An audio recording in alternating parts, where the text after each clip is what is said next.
Ntukeneye miliyoni gusa ngo utangire business. Tangira business yawe ukoresheje amafaranga make cyane ashoboka. Ndabizi ko uzatera imbere. Ngizi inama zo kwirinda igihombo. Niba waratangiye business cyangwa se utarayitangira, izi nama zirakureba. Nyabuna izi nama ni ingenzi cyane ku muntu wese w'umunya business cyangwa se ushaka gukora business.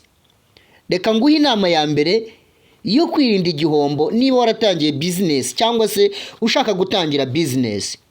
Ntukeneye miliyoni gusa kugira ngo utangire business, ahubwo ukoresha amafaranga make cyane rwose atarenga n'ibihumbi 50 gusa. Urebe ngo uraba umukire kakahava. Dore inama ya mbere rero yo kwirinda igihombo. Muri business uzakora cyangwa se muri business ukora, ngiye kuguha inama 7 zagufasha kwirinda igihombo kuva utangiye business kugeza igihe business yawe izakurira igatangira kuguha amafaranga menshi, nawe ukaba umukirigita faranga. Benshi bagiye baba bakire ntabwo ari uko batangije igishoro cya miliyoni. Hari abatangije 50,000. Ubu ngubu kuri uyu munsi nabaherwe. Witinya gutangira business yawe. Inama ya mbere, tegura neza mbere yo gutangira. Iyi ni inama ya mbere. Tegura neza mbere yo gutangira. Tegura neza mbere yo gutangira business. Ntugatangire umushinga cyangwa se ishoramari utakoze igenamigambi, plan. Ngiyi inama ya mbere. Tegura neza mbere yo gutangira business yawe. Irinde gutangira business yawe cyangwa se irinde gutangira umushinga wawe cyangwa ishoramari ryawe utakoze igenamigambi, plan. Reka nguhe inama ya kabiri yagufasha kwirinda igihombo. Inama ya kabiri yagufasha kwirinda igihombo: shora amafaranga wumva neza. Shora amafaranga wumva neza.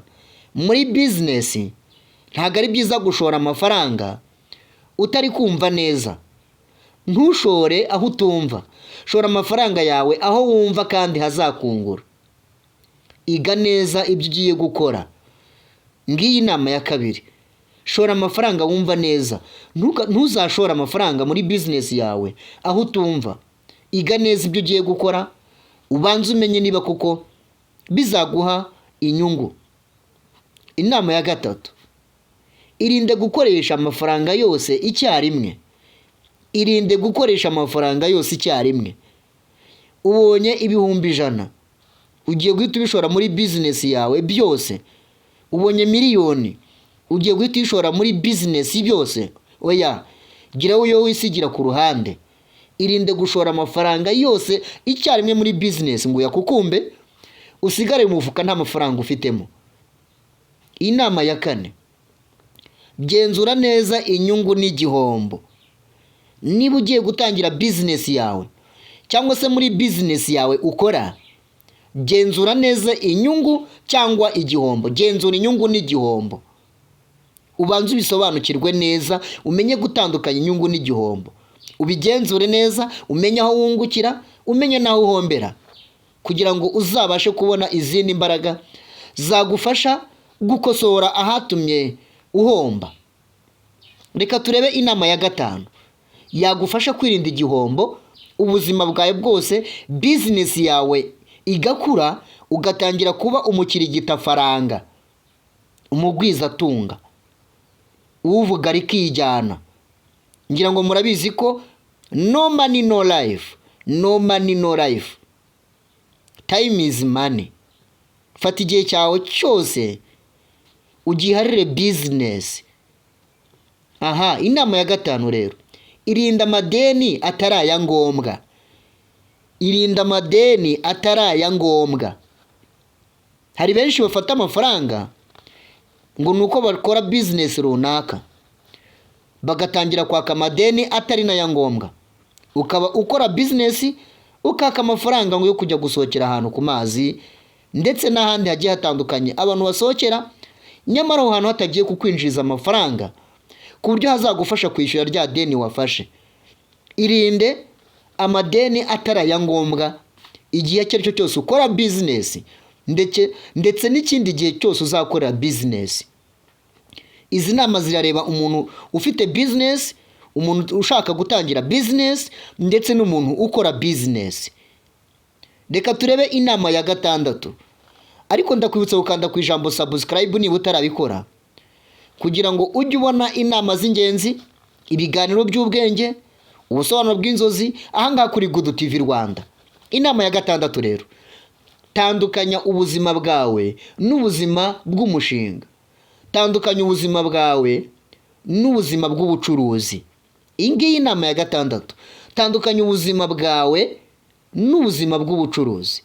Ahangaha kugira ngo ubyumve neza, ntukavanga amafaranga y'umushinga ndetse n'amafaranga yo mu rugo. Niba ukora business, irinde kuvanga ubuzima. Tandukanya ubuzima bwawe ndetse n'ubuzima bw'ubucuruzi, wirinde kuvanga amafaranga ukura muri business n'amafaranga yo mu rugo. Ntago ari byiza, amafaranga ya business na ya business, ayo mu rugo n'ayo mu rugo. Reka nguhe inama rero ya karindwi, ari nayo ya nyuma. Nukurikiza izi nama nkubwiye, business yawe izakomera.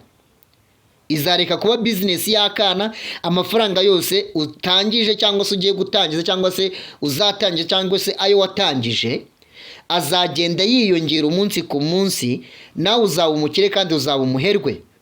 Aha, saba inama kandi usenge. Ngiyi inama ya karindwi, nyango umutwe wa karindwi ari ubutsinzi. Iki nicyo gishobora gutuma business yawe iraninga cyangwa se irushaho kuraninga. Your business will run. Business yawe izaraninga nukurikiza izi nama. Iyi nama ya karindwi, saba inama kandi usenge. Inama rero jewe naziguhaye utaranazinsaba. Saba Imana kandi usaba inama abatangiye business ukora cyangwa se abakurusha ibigwi muri iyo business. Nurangiza usenga Imana kugira ngo ibintu byawe Imana ibihe umugisha. Ngira ngo murabizi ko nta kintu, ibintu byose birimo Imana bigenda neza cyane.